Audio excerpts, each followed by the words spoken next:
action. This is not going to go away once Donald Trump is gone, right? This type of mentality and this type of thinking and this complete disregard for the Constitution exists inside of the party. It will come back if we don't take care of it now. Right. Your post-game show today will cover Trump's attacks against Anthony Fauci and more. Please become a member, tyt.com/join to become one and support the show. We'll see you soon.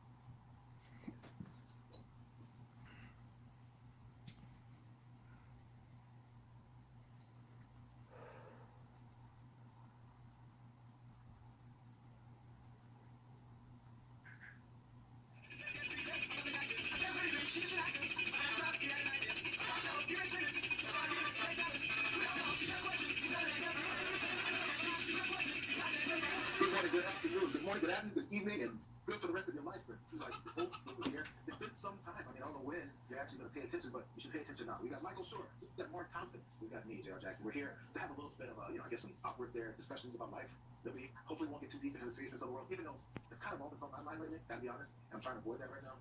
But in the meantime, how you guys doing, fellas? What's going on with your life? I'm fine. So you just broke the news that we're not going to get serious at all. So that's now I have to think of other things to talk about. But I'm all right. Considering the things that so many have to complain about, I'm okay. But it's weird. Yeah. How about you? It's definitely a weird time. But I was kind of excited to be able to hang out with you guys for a little while. But that excitement I'm finding it's passing really quickly. Actually, I thought it would last longer. But anyway, that's just it's like baseball season. You thought it would last as long as baseball season. Shows you're reading my mind, brother. Because you have the Marlins hat on number one. Number two. We've got the news that you're the only one that's going to be wearing Marlins hat for a while. None of the players. This is even the new logo. Yeah, it's unbelievable. If you look at baseball as kind of a microcosm of America, right? I mean, it is the national pastime. It's struggling to get back. They're putting fake fans in to have the distancing. But even baseball, with all the precautions that they're likely taking, getting people together doesn't work in America today. And all these Marlins have COVID, and that means that other people have COVID, and that means they were just in Philadelphia. The Phillies have to work. The team that's coming in to play, the Phillies, the Yankees, aren't going to play. I mean, it's the whole idea of it happening in baseball, which is equivalent to summertime in America in some respects. It just means that every part of the well is poisoned. Everybody, have fun. Yeah. Every part of the well is poisoned. Enjoy. But I'm still in the fantasy league. I'm in 4th place. If it ends today, I'll owe money. It started yesterday. So, finally we can gamble on something. That's the worst part of this. Finally, Ben Mankiewicz can gamble, Mark Thompson can gamble, I can gamble a little less than they, and we have, and they're taking that away from us too. So let me just speak to the gambling, because this is kind of funny. I think that this is not gambling, but just as an aside, I don't see any way they can play this baseball season. I just don't know. I mean, I love to see it. I love listening on the radio, which I was doing this past weekend, watching on TV, which I was doing as well, and there's a sense of normalcy and all that stuff, even with all the piped-in crowd sound and the cardboard cutouts. I liked it, but as Michael said, people are getting sick in numbers that you can't possibly maintain this. But obviously, that's a separate issue. And as I say, I hope they actually can play just some stuff. But now let me just tell you about the gambling. Because when you're a gambler, you are involved in watching these different sports, and you can wager on all these different things. And there are people who run these tout services, they call them, like tip services. Like, let me tell you, this is the way you should be betting if you want to win. They call them here's my platinum play of the week. Here's my lock pick of the weekend. Oh my God, you're so lucky. My 5-star pick is going off in an hour. Call this number and I'll give it to you. So once you interact with enough of these people, you begin to get them unsolicited pinging your phone. That's probably a way to get out of it. And I probably should figure out what that way is, because I get lots of these, you might imagine, because I've been a degenerate gambler in my time. Okay. By the way, I know what the way to get them to stop texting you would be. You did not gamble at the websites. Well, I'm clearly on every list imaginable for this stuff. But I mention it because with the finishing and the end of sports, I mean, with the COVID-19 crisis worldwide, there was no league to wager on, okay? There was no NBA. There was no Major League Baseball. There was nothing. So with this dearth of sports activity, you're wondering, where are they going to direct you? Where are they going to end? There was a period, like maybe it was 8 days, where there was nothing. And there were none of these tipsters hitting. And then all of a sudden, boom, they come up with what? Horse racing. There's still horse racing around the world. And if they're looking, and these guys say, the first race in Dubai starts in 20 minutes. I'm like, oh, what? How much of a degenerate do you think I am? What is that? Are you asking me? Yeah, I lost a few enough. But the point is that I'm back with paintball now. So this is it, and they are blowing up my phone like nothing I've ever seen before. I mean, really, like a high schooler before prom, my phone is just blasting with all these different picks. So we'll see. Yeah, it's weird because actually that's that podcast. Hello? Shut up. You're welcome to help take me through your chairs there. They said you brought them last year so people could sit inside, but the backs are breaking, so she has someone coming to bring me new chairs tomorrow. Okay. I told her I'd ask, so I wasn't sure if you wanted them for something.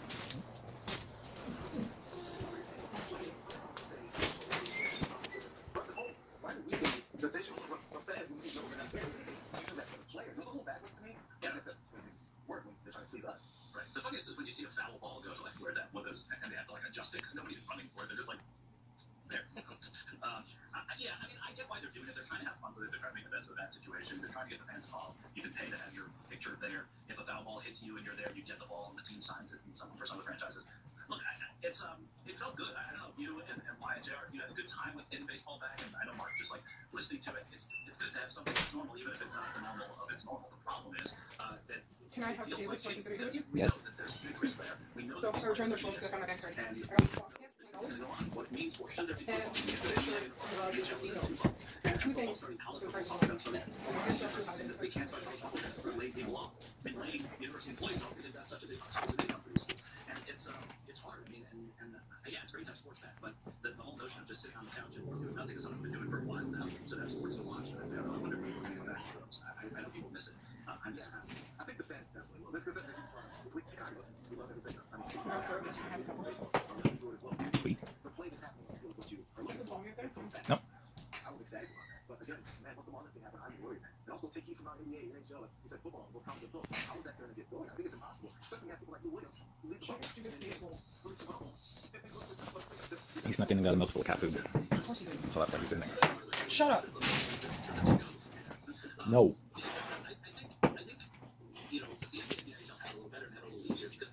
No. They can't keep these things airtight. The NHL had zero You're gonna make me regret sitting right there. but baseball plays every day. These hockey players don't play every day. Basketball players don't play every day. Baseball is part of this playing every single day. You play every day. You cannot be in a bubble. So I guess baseball tried to start, and like most of my team got it. Oh, credit? Yeah. Got it. That's good. I don't use the cheese. I like it. Maybe they're more productive. And I was today. There's no onions. There's gotta be onions. Onion? Thank you. Onion. It's how they are. Yeah, I'm craving the fucking curry, so this needs to happen. I'm absolutely starving. What did I eat yesterday? Soup? There's never a chance that he cared about I don't want shit in the milk. that much that it took up too much of his day. And so all of this time wasting that sports creates, and I love sports, and I'm going to waste, I hope, You need much salt and more of pepper. my life watching. I'll go get you some. That'd be great, thank you. How other people do things with their time. Where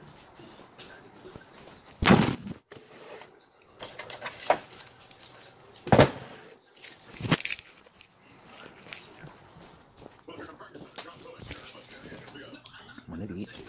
look at this man. I mean, I was a great warrior for things. Is that olives or I what do you? want to wrap up and go now. But I mean, you can't help when you're listening to someone memorialize and realize all the things the person did to get to where they are. And in the case of Lewis, it is of the moment. But there are a lot of people like that. And I think, that these are people who didn't, fill their time playing Brick Breaker on their phone, like I do, or Hearts, or watch games that I shouldn't care about.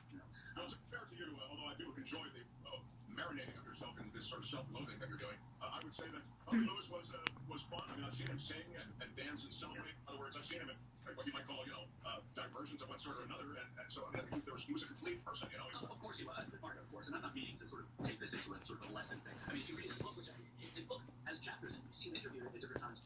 He says the civil rights movement was fun. Like, they had a good time. They had parties. They were young. They were, everyone was dating everyone. They were young, and they had a mission. It was a lot of fun. You look at it. I didn't play that up for. I would have been part of it if they had the cool dating and stuff. Right. It was well after you were, Mark. You're 37 years old. There's no connection. It would have been an option for you. But so I'm not trying to say that. What I'm saying is, as much as I miss sports, I've also found out that I can get by without sports. Is what I guess I'm saying. Yeah, I mean, this is actually what else I was bringing up a lot of people before sports. But in this level of quarantine, even when it was complete lockdown in California at the beginning, March and April, there was new things people had to figure out what to do with their life, honestly. And people came up with some new hobbies. I was asking about this, like cooking versus like gardening, and I was working on a full car. And everyone had to find a new thing. And honestly, I think it was the perfect storm that has allowed this, when you talk about civil rights, this uprising of people wanting to do something different for our country. They are forced to pay attention to what's been going on here. Nice bruggies. Nice bruggies. Social justice warriors always complaining about the things that are being done to disenfranchise people, the way our prison works to continue to limit things to getting the American dream that we always talk about. So it feels like it's a perfect storm that people went, I don't have anything else to do right now. I lost my job. I'm full already, but I definitely want more because I didn't carry these for days. Do something about it. It's almost like if this Could you just go away? response, we may have gotten a response that we got from this large to take the streets for months now. Yeah, I'm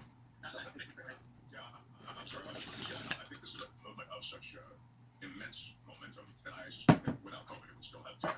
But as you suggest, right now, it happened against the backdrop of COVID. Everybody was shedding. Certain people, the implication, I think, from what you're saying is are more aware of everything going on, given the fact that they're indoors watching news. Yeah. That's a great point, Mark. I mean, the truth is, you had the attention. It got everyone's attention because we were this rapt audience in a way that we would not have been without COVID. We would have had other things to do and not been able to pay attention or watch a riot or watch a march or or see people mourn in the way that we were. That is what made this unique and a horrible time. Conducive to taking it in and sharing. So honestly, pundits, they always talk about the shut up and dribble, shut up and run, shut up and score touchdown people like Lauren Ingram. They were right. That's why they want athletes to shut up and keep doing it. So that person's own You're country? supposed to be already relaxed. They said it openly and directly. We want you to just entertain us, so we don't have to think about. Oh yeah, because Africa's a continent. Yeah. When they no longer entertain us, they just say it's just the horrific things in front of us, and then that's I promise I'm not that dumb. And then there's that river that they named after Amazon. Attitude that has come about in the time between Colin Kaepernick being, frankly, I mean, it was clear and open collusion. It seemed keeping him out of football. In fact, there was a huge settlement that implies as much, but you didn't think the settlement was clear.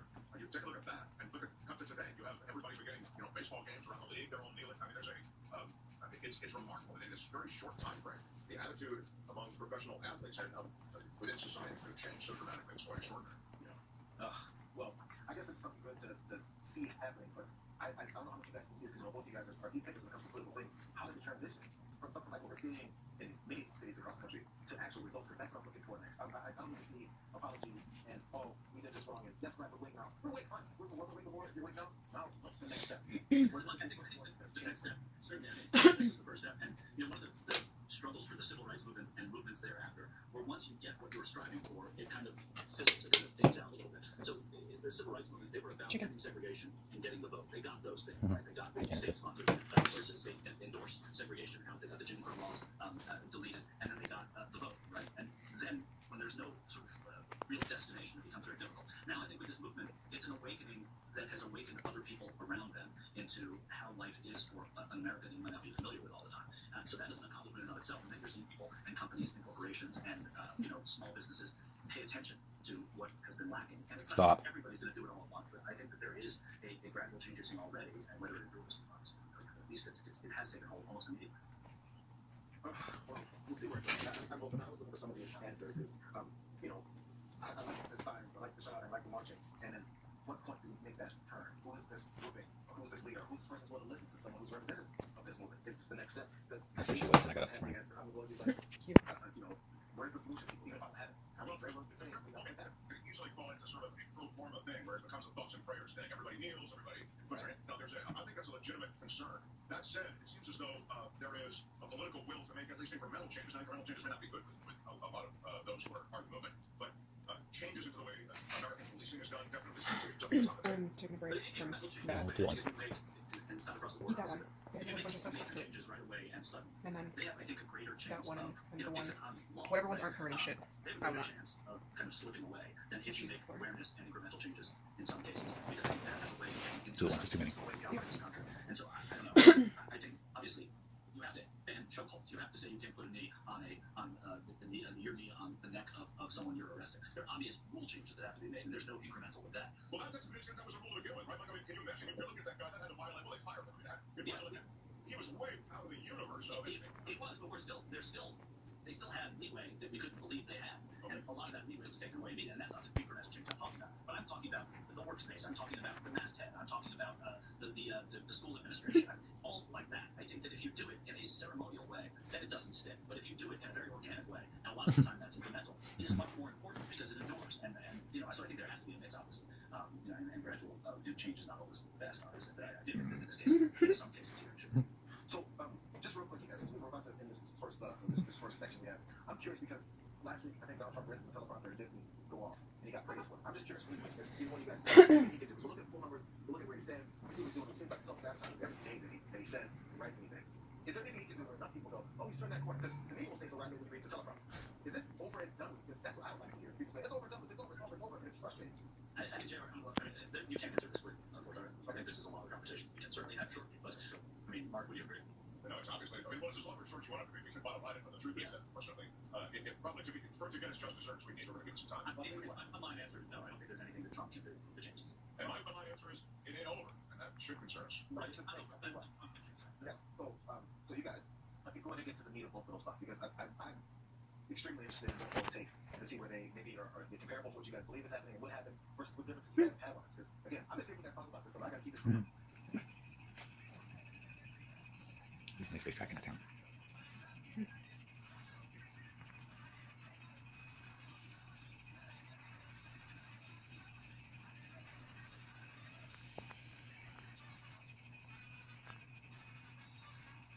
So, Michael, I'm not sure if it was It's trying to play its own video now. I'm my own video. I know.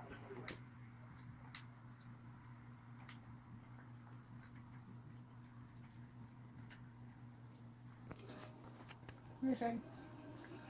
Alright. Almost the same time. Yeah, they announced a partnership with Gulf Oil yesterday. Nice.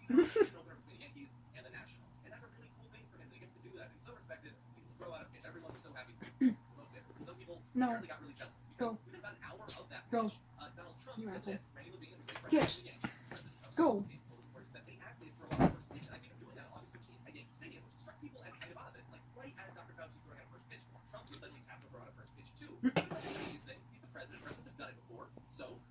That would have been really exciting if any of it was true. But Mr. Trump had not actually been invited on that day by the Yankees before he was the one person to acknowledge Mr. Trump's schedule. His announcement surprised both Yankees officials and the White House staff, which it would if he told it out of his glove. It wasn't actually based in any fact. He had apparently been so annoyed by Dr. Fauci's turn the limelight official player reaction set that he directed his aides to call Yankee officials, and they put him a long-time standing off from Mr. Levine to throw out an opening pitch. Now that is admittedly small, sad, and embarrassing, but thankfully it's not the most embarrassing thing in the story. One thing is he was so jealous that he's like, you know what, he told me a long time ago I can do it. Let's get that going. Let's do it. Apparently it didn't happen. A couple of days later, he sent out a tweet saying he won't be throwing out the pitch later in the season. So they reached out to the Yankees, and the Yankees apparently told him to go stuff in his dugout. Not do it. Which one do you want me to have now? This one's got lots of crap on it. Yeah. I just don't want any of the meat. I want the onion.